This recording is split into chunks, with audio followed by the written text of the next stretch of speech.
તો આજે આપણે બનાવશું Italian pizza gravy with herb rice.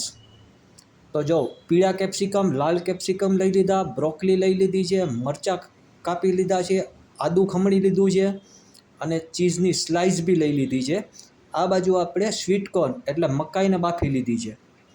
આ બાજુ આપણા ભાત તૈયાર થઈ ગયા છે અને અહીં વાટકામાં આપણે ઓરેગાનો, ચીલી ફ્લેક્સ અને હર્બ્સ લઈ લીધા છે। તો આ તેલમાં બટર ગરમ થઈ જાય ને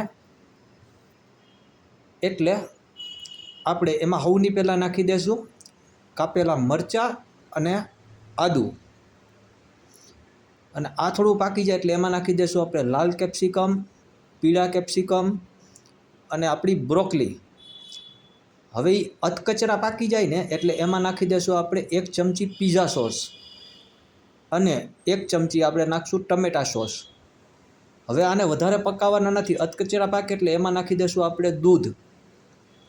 જેટલી ગ્રેવી રાખવી હોય એ પ્રમાણે દૂધ નાખી દઈશું। પછી એમાં મરચું, ઓરેગાનો અને નમક નાખી અને 2 સ્લાઇસ ચીઝની નાખી દઈશું। ચીઝ મેલ્ટ થાય ને ત્યાં સુધી આપણે પકાવી દઈશું।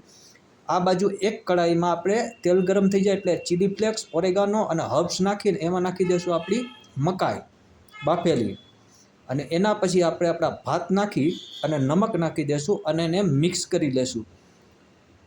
તો હાલો આવી જાઓ બધાય ચીઝી પિઝા ગ્રેવી ખાવા માટે થઈને અને હર્બ રાઈસ ખાવા માટે થઈને। એકવાર ટ્રાય કરજો, ફટાફટ બની જાય અને બહુ મજા આવશે।